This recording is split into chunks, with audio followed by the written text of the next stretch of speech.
twabonye kudeta yageragejwe mu gihugu cya Mali ndetse tuzakuza kubona wari ushinzwe cyangwa se wakoraga ubutasi wakoraga muri embassy y'Abafaransa n'uri mu gihugu cya Mali ari umwe mu bateguye iyo kudeta. Nanjye ndavuga ni igihugu cy'Ubufaransa nimba bavuga bera bihugu bya Sahel ko byirukanye Abafaransa, ni gute embassy zabo zigikora nko muri Mali embassy yari gikora y'Ubufaransa kugira naho hari n'abashinzwe ubutasi bakoraga muri embassy bagize no kugira ngo gerageze gutera kudeta perezida uri wa Assimi Goïta. Gukora k'ibintu buri ikintu kigoye cya mbere no kubanza kwiyumvisha ko abera twabakuye mu bice byacu ntago turabakuramo ku buryo twumva ko twaba dufite uburenganzira busesuye. Ndi kuvuga gahoro umwihangane ariko abera politike yabo iracyaturimo kugeza naho bihugu bimwe byinshi byo muri Afrika kuri uyu munota nakora nubwo ari bimwe hafi ya byose kwanza urumva 95 y'ubu byose byo muri Afrika biracyajya gusaba inkunga n'ibihugu by'u Burayi. Rero ntago wambwira ngo uzayosaba inkunga igihugu kidafite ambasade wawe uzayosaba inkunga se relation y'umubano muzamikwe iyo relations izatuma ujya ku jumpinga ku kindi gihugu bisaba umubano mudakorana n'iyihe kubera ko enforcement y'ibihugu byo mu Burayi iracyari mu akaboko k'abanyaburayi karacyari muri Afrika kugero kinini nta nubwo ari nakaboko gusa no mu bwonko bwacu baracyarimo kugero kinini kuko niyo dushatse kugira ngo ducike ibihugu byacu ku banyafrika dora ngo ducike ibihugu sinzi impamvu tujya mu bihugu byo mu Burayi. So rero ibyo bihugu byo muri Afrika abantu babiyoboye babakeneye inkunga zituruka mu bihugu by'u Burayi, bakeneye inguzanyo, bakeneye political strategy, bakeneye gukomeza kuba ari abatoni ku bihugu byo mu Burayi no muri za Amerika n'ahandi. Ntago rero bitavuga ngo embassy iravaho kandi embassy ari igomba kubahuza n'icyo gihugu. Embassy yarigeze hagarara ariko zigasiga ubutumwa bwazo ko bwakorera mu yindi embassy bijya guhuza igihugu iyo hari amakimbirane afatika ariko nayo bihari kugira ngo izafashe kuri resolving izo issue bongere bahuze nanone. Ari mpamvu bone embassy nyinshi ibihugu byinshi zo muri Afrika zirahagarara bwacya zikongera zigafunguka bakagenda with the motive bakagaruka with no reason kagenda bafite impamvu bajyanye kagaruka nta mpamvu tubone bagaruye ariko abayobozi bayoboye ibyo bihugu babazi impamvu ibyo bintu bigarutse ariko twe nk'abaturage ntago tuba twahawe twamenyeshejwe impamvu bagiye impamvu bagarutse. So rero muri Mali kiriya gihugu burega biriya bihugu byo muri Sahel ntago birigenga Kenny birashaka kwigenga ariko ntago birigenga cyo tugomba kwakira nko kuri kubera ko abayobozi babo bwabyo bari mu byago ko bashobora kuba banakwicwa yego kubera ko wababwiye ngo bagerageze ibyo bintu ntago no musa ashobora kugira ikintu abafasha kubera ko nayo n'umwe mu bari bakeneye kugira ngo ibyo bintu bibe urumva hari ukuntu tutarisobanurira neza ko ibintu byinshi babirimo biraba byarateguwe kandi bino bihugu byinshi twe dufite nibyo bisigaranye ubukungu that's our vast majorities yego ni ifite ubukungu bukomeye ku isi bino bihugu byinshi biri kurwanira kandi twebwe turacyari munsi we are out of blue ntago tuzi bijya mbere ndetse n'ubwo bukungu dufite niyo babuduhereza mu biganza ntago tuzi icyo tubukoresha. Nose Kenny nkuba bagoye amabuye y'agasegereti wayamaze iki Castlit n'amabuye twagasegereti nta kintu yamaze ndetse kuvuga ngo wajya baguhaye amabuye y'amakristali uretse kujya kuyaconga ukayashyira ku mpeta bayita crystal stones nta kintu wayamaze ariko umushinwa yabyazamo amatara yabyazamo amatriga yabyazamo yakoreshamo ibintu byinshi ama free energy ariko twebwe niba baduha nta kintu yatumarira.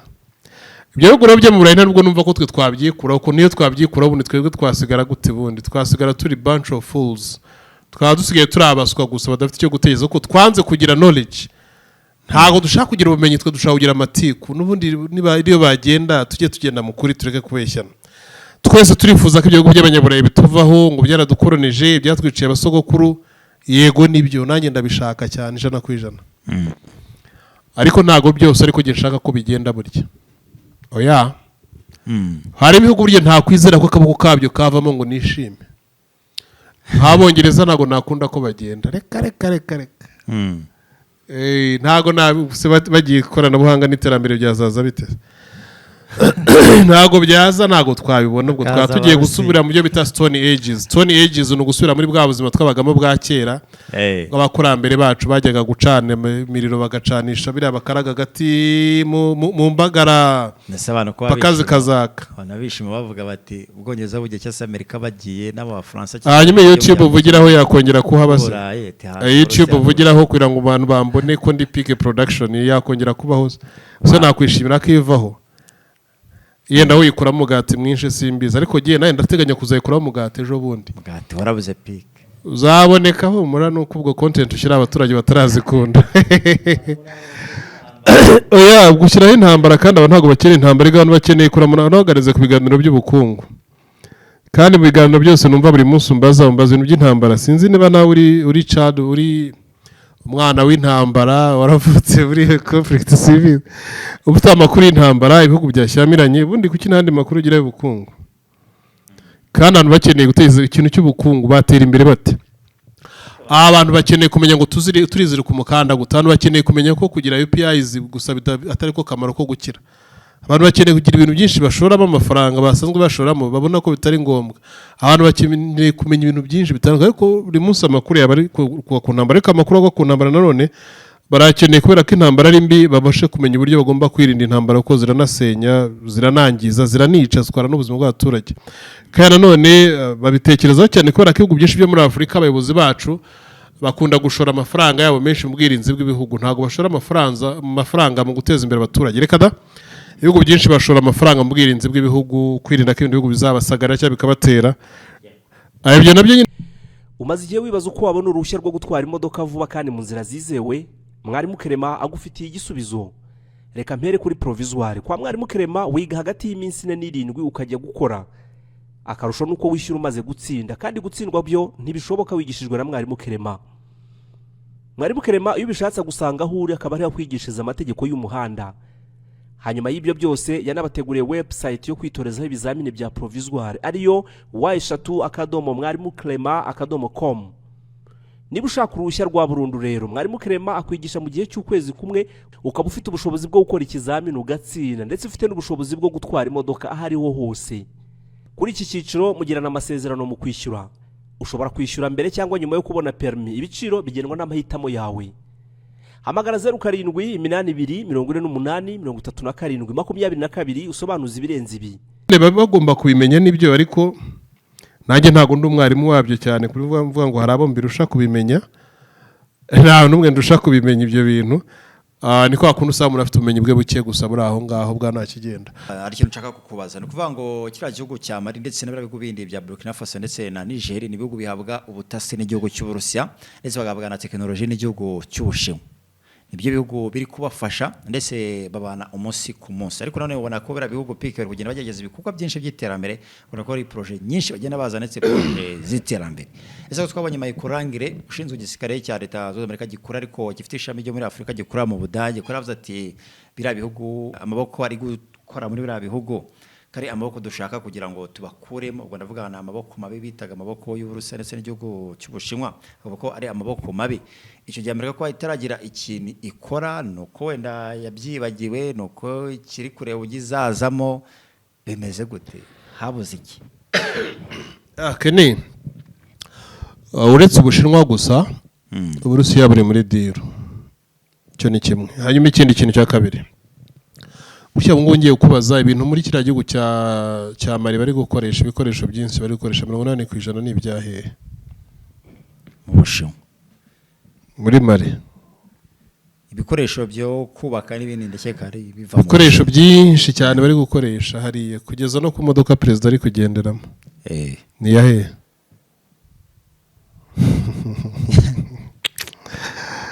shake ni ibyihoreresha president ntago kudeta bashatse kwikora yapfuba nicyo ndashaka kuvuga kudeta bashatse kwikora bayiteguye ntago yapfuba nicyo ndashaka kuvuga oya impamvu itapfuba nuko asemigiye imodoka ari gukoresha mu bintu bye byose ni imodoka z'Abajapani kandi Abajapani ni imodoka z'Abanyamerika Toyota Industry ntago ari Abajapani y'Abanyamerika yitirirwa Abajapani ariko ni Abanyamerika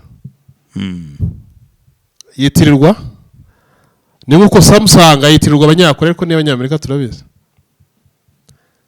Okay, nishaka noneho Toyota Industry bari y'Abajapani nta kibazo. Yego. Ariko ikoranabuhanga bakoresha kuba bashobora gufata perezida bakamufungira mu modoka n'ibintu bishoboka. Kuba yaburiramo umwuka n'ibintu bishoboka. Aho kantu sinari kukumva neza. Rero abantu benshi tugendera ku bintu ngo ibintu byarapfubye ntago bijya bipfuba.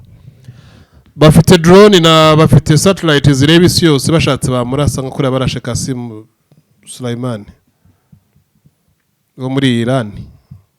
Si gisasu bamurashe se bari kumureba hejuru. Rigabo bari kutureba ariko twe turi hasi nk'inshishi ntago turi kubareba. Irega Afrika bari yari bafite satellite dukoresha ku bintu byose. Baradufite kugera no kuri telefone dukoresha. Ntago bashatse kudeta yapfa ariko bakeneye attention. They need to draw attention. Bakeneye kuri attention ya attention. Ya attention bigomba kuzamo kubera ko attention ibayemo habamo ikintu cy'ikikango gituma umuntu ashobora guhindura uruhande reka. Hama ikintu cy'ikikango bivuga ngo ariko wahindura uruhande ko murano uruhande rutanyoroheye kuko nabo nago bakenerega kugira ngo bahore bica abantu bagira ngo bashaka umwe muri twebwe bamukoronize nawe azadukoronize. Bo bagomba nyine gutama akantu ka attention ko ahantu henshi uzumva ngo kudeta zagiye ziterwa ngo zirapfuba. Ntago umuzungu yashaze gutera kudeta yavunanira pe.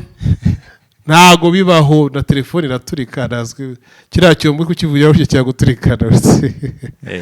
Abanyesirayeli ejo bundi bakoresheje bwabo phone motor buriya bwa kera bashyiraga bwazanaga ama message. Bari kurasa abanyapalestina. Ubwo buntu uramutse umenye ko bwakozwe kera ariko ejo bundi bwahindutsemo ibisasu. Ikoranabuhanga. Bakagahamagara abo ukireba message kagahita kaguturikana. Ngaho none reba telefone igeje na cyuye umunsi ubwayo ushobora gucomeka kanashyuha ikabishobora kuguturikana. Yabwire go. Kede ntago nge mbyizera ko kudeta yapfuba. Bayiteguye muri Mali ntago yapfuba. N'ahandi hose henshi bayiteguye ntiyapfuba. Kubera ko hejuru yuko twe turi munsi burinzi bwo hejuru bwose n'ubwabo uri kudeta ubundi yapfuba gute. Irega tuye dutekereza cyane. Bikomeza kudufata nk'abantu badatekereza babagira ngo bahindura attention gusa y'umuntu. It just only creating some delusion attention ariko kugira ngo kirakomeye pe kuri utanyura batekerereze nimba satellite ari izabo ubwo wari uguhamagara ibintu byose satellite ni izabo drone ni izabo ibintu byose ni ibyabo bo abantu bambwira ngo kudeta yabirapfuba gute bundi ariko se buriya bihugu birimo Ubushinwa bakoresha satellite zabo ariko byo nibyo burabo bakoresha izabo ndetse no mu Burusiya kubera ko Uburusiya n'ibintu byose ni ibyabo Uburusiya bafite satellite yabo Abashinwa bafite satellite zabo ariko Abashinwa nubwo bafite satellite zabo operating systems bagikoresha n'iz'Abanyamerika mpamvu buri munsi bameze nka teethless bulldogs nk'imbwa zidafite amenyo bahora bamoka turatera Taiwan turatera ariko ntago batera kubera iki system baracyakoresha haracyarimo chip zo muri Taiwan haracyarimo ama semiconductors zo muri Taiwan ku bintu byabo byinshi bagikoresha at least 90% n'Abashinwa bagikoresha bacyarimo semiconductors zo muri Taiwan Abashinwa batangiye gukora production ya semiconductors cyo bundi yaciye imyaka 2 ntago n'abantu bafite population ya miliyari 1 na miliyoni 500 bari umbwire ngo ibintu byose mu myaka 2 babikora babonye product zabo zo gukoresha baracyakoresha abyo bita operating systems ni system ni nka brain ni nka mind byinshi bacya by'Abanyamerika kandi ibintu byose bagurisha ku isi bigomba kugenda by'Abanyamerika bitari by'Abanyamerika ntago bigurwa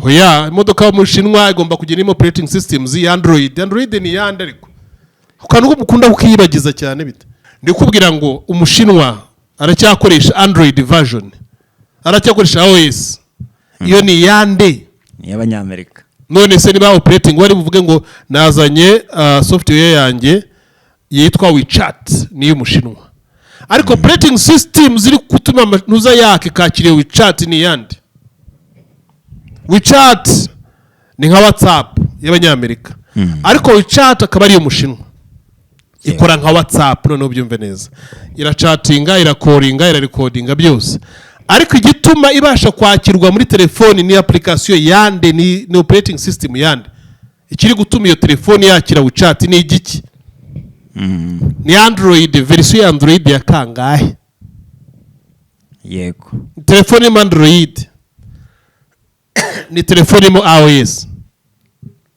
Ubushinwa yakoze application, that is good, that is fine. Ariko noneho operator ninde? Ntabwo kanone turagahuza neza. Operator w'iri application ninde? Ari ba mushinwa kubwiye ngo ameze nka teethless bulldog, ameze nk'imbwa idafite amenyo iramoka ariko ntago iryana. It cannot bite. Ntago yashuna. Nawe ni wowe wongure urombwe ngo araza kurinda gute igihugu cya Mali ngo apfubye kudeta. Arenda gute igihugu cya Mali kandi umushinwa no mu Rusiya baje mu gihugu babwira ngo twe ntago twishora ibintu by'amakimbire y'intambara, twe turashaka imari no gukora nta bindi. Makimbire y'intambara ari by'abanyaburayi n'abanyamerika, twe ntago ari ibyacu. Niyo mpamvu umushinwa ashobora guca bari kukwica ntagire icyo avuga akigendera, reka da abantu by'abapfa simbizi naje mbasanga hana akigendera. Ariko umuzungu ahita afotora aje agakora documentation. Urumva abantu batandukanye noneho. Wowe ushobora guca ahantu hari abashinwa, hari abantu bari kukurenganya, abashinwa bagacaho bakigendera ndetse n'abarusiya ntibanakwiteho. Ariko umuzungu ahita afotora agatangira gukora amadocumentation. Abantu bapfuye gutya, yabishe gutya, yakoze gutya, narabirebaga, narafotoye, wateye icyuma n'uyu. Urumva mindset ko zitandukanye. Aho turi kugenda noneho neza. So rero no kubanza kureba ngo niba Asemigo yita bashatse kumutera kudeta. Nibyo ni idea, ni igitekerezo cya kudeta kugira ngo barebe ko bamubwire ngo habino bintu biri kujyamo ntago ari byo. Ntago ipfubye kubera ko batabishaka, nuko badashaka undi muntu nka Asemigo yita. Barashaka ko nguha rero bahindura bakorane nawe. Ntago ari rimwe ntago ari kabiri uzumva mu president ngo yakoranaga n'iki gihugu none yahindutse ari gukorana n'iki gihugu. Yego. Ntago ari rimwe ntago ari kabiri uzumva mu president ngo kino gihugu ngo twarabanze no kino gutwabaye inshuti. Muri politike nta mwanzi uhoraho, nta mwanzi ibihe byose, nta n'inshuti ibihe byose ihoraho. Byose bihora bihinduka. Ndahita nkugarura hano mu Rwanda turi. Leta y'u Rwanda yigeze kugira nibazo n'Abongereza, igira nibazo n'Abafaransa. Leta y'u Rwanda mvuze leta y'u Rwanda. Ariko uyu munsi leta y'u Rwanda yongeye igira umubano n'Abafaransa, igira umubano n'Abongereza. Kubera iki? Barebye ibibazo byari bihari barabisolvinga, basubizaho wa mubano. Ariko icyo gihe umubano ujya gucika, hari ibibazo byari bihari byari byatejwe n'uruhande rumwe ku rundi. Ariyo mpamvu no munsi dufite centre culturel y'Abafaransa irara munsi y'inteko ishinga amategeko, kandi kera yabaga mu mujyi muri roundabout. Sinone turi kugenda twumvikana. Yego. So rero uno munsi leta y'u Rwanda yagiranye umubano mubi n'Ububirigi, ariko hari igihe kizahira dusanga leta y'u Rwanda yongeye igira umubano mwiza n'Ububirigi. So leta rero azo muri Afurika n'izindi bihugu byinshi byo muri Afurika hashobora kuba impamvu ituma banobwira ngo wowe reba kano narebe na kano, ariko relation politique ibigomba kugaruka. Kubera ko usanga ibyo bihugu byarafunguye embassy mu bindi bihugu. The government of Rwanda, it has its own embassy in where and in where and where. In those countries they got their own embassy in our country. Yego. Iyo relation rero bigomba kubaho umubano mwiza kugira ngo uzashyigikire abanyarwanda bari mu bihugu by'Ububirigi, bari mu bihugu by'Ubufaransa, bari mu bihugu by'Uburusiya, bari hehe muri Amerika. Iyo relation igomba kongera ikabyutswa kuko niyo politique yo kurengera abaturage. Ariko itavuze ngo iyo relation ishobora kuzamo igitotsi gituma ibyo byose biba pending, bikaba bisubitswe cyangwa bigahagarikwa. Babyumvise noneho. Rero nuvuga ngo ubwo impamvu namise nguha urugero mba nibereye mu Rwanda n'umunyarwanda bagomba kubanza kureba iby'iwacu mbere ko n'ibyahandi cyane rwose. Rero mu kureba iby'iwacu mbanza kureba niba bishobora kugenda gutya n'ahandi byagenda gutya. Niba mbaje ngo embassy ko yakomeje gakora. Yego. Iyo embassy nizongera gutsura umubano, kubera ko ntago barashinja Ubufaransa, niba nabushinja ngo urukiko rwemeze koko ko rwagize ibyaha. Hari gushinja no guproving ikintu ko cyahamye icyo kintu. Proving guilt of something and accusing something. Kwemeza icyaha ko cyamfashe no kuba uri kunshinja icyaha, no kuba uri suspecting unkekaho icyaha, n'ibintu bitatu bitandukanye. Kwemeza proving that I'm so guilty of that, icyo cyaha kirampama, urukiko rukemeza. Kuba ufite suspicion uri kunkeka ususpectinga ko jewe nakoze icyo kintu, ni ikindi kintu cya kabiri gitandukanye. Hanyuma accusing me kukinshinja nacyo ni ikindi gitandukanye. Ntabwo rero iyo ngiye ari conflict ihagarika ambasade. Gira aho nabyumvise neza. Yego. So rero tutagiye kure ibihugu byinshi byo muri Afurika biracyashaka inkunga ku Burayi no muri Amerika, ibihugu by'uburengerazuba bw'isi. Tutagiye ku magambo twebwe nk'aba YouTuber tubabwira cyangwa abandi bantu dufite uko tubyumva, ibihugu byanyu byo muri Afurika biracyaboshwe n'abanyaburayi, namwe abanyafurika muracyaboshwe mu mitwe yanyu n'abanyaburayi. Ariyo mpamvu mukijya ku bibuga by'imipira kure imipira nuko mukiboshwe ko imipira myinshi mureba ntago muzi impamvu yabayeho. Ariyo mpamvu benshi tusigaye turwanira kwinjira mu masengero tujya gusaba Imana, kandi abanyaburayi batajya gusaba ahubwo bo bari gukoresha intwaro mu kurinda ibihugu byabo. Ariyo mpamvu twicara ngo turi gusabira ibihugu bimwe kandi biri kwica abandi bantu, ugasanga ngo turi gusabira igihugu kandi igihugu kiri kwica abantu. Ngo turimo turagisabira umugisha, igihugu bwacyo nawe gishaka umugisha kirimo kirakoresha intambara n'imvururu, turi kugisabira umugisha. So rero turacyaboshwe mu bitekerezo. Aho twizera ko ibintu byavuye ahandi ari byo bifite akamaro, iby'iwacu twabikora twumva ko nta kamaro bifite. Muri yagurikira ngo iki kintu ngo se ngo ni made in Rwanda ngo yego kise ngo ubu ngo hari ubuziranenge gifite. Ariko icyo Umushinwa wizeye cy'ubundi kajya kugikora mutari muri kumwe, ubundi ubuziranenge bwacyo bwizera gute? Ni ikibazo. Jone ibyo mbivuze kubera ko hari ahantu mperutse kujya kwifatira utuntu, ngiye gufata ibintu munamwe ngo yango bino ngo ntago wabyizera ngo nguragura ngo amazi ngo ya niba ari aquawati ngo yo mu Bufaransa ngo niyo meza rwose ngo abari distille, ndambwira ari distille, ntangiye kwinywera amazi nanze kuyavuga ko nta muntu ndi gukora publicité ntawanyishi, munambwira ngo ngure ngo amazi yo mu Bufaransa ngo ari distille ngo yitwa ngo niba ari wati nayo nanze kuyavuga, ndambwira se hari distille koko nibyo ngo ndamwe se bajya kuyakora wari uhari inshuti yanjye wari mu Bufaransa ko urwo ruganda reba hawe ntago ariho yarari. So rero guys use your mukoresha ibitekerezo byanyu namwe. Hari kaga slogan uze ugashyira nyuma y'iki kiganiro, abantu batangira koresha inyurabwenge yabo kubera ko hari igihe musanga muri kugendera ngo kuri kamere muntu, iyo kamere mutazi n'uwayishyizeho, mutazi ubundi kamere muntu ubundi kamere ni ikintu kibi kwaza kugira kamere ubwacyo ni icyaha. Kandi umuntu ngo agenda kuri kamere muntu, ubundi kamere rega ni ikintu kibi, ubundi ntago ari ikintu cyiza, ariko ugiye ngendera kuri kamere wakoresha inyurabwenge yawe ukamenya kamere ubundi niba ari igiki. Nakoze iriya jingo like an intro kugira ngo abantu bagende bayumva, bagende bishakiramo utuntu, kubera ko uraza gusanga abeshwe n'uwakubeshye, wamubeshye nawe wamwigishije, mwese ibyo murimo mwese biri kugenda bituzana kugira ngo twe twumve ko tugomba kugira the colonial masters tugomba kubeshaho. Aba white the white yego. Reka mbashimire rero, naho ubundi relation y'ibihugu ku bihugu ishingwa, relations y'ibihugu ku bindi ishingwa n'ibihugu, kandi hagomba kuba embassy zigomba kuba zihuza ibyo bihugu. Yego, turakushima cyane Pike. Mugire byiza, turabakunda cyane n'abandi ndabakunda, mujye munyanganira uko mvuga, nta bwenge mfite, nta n'ubumenyi ngira, nivugira gutyo nyine nk'umuntu uri aho ngaho nyine.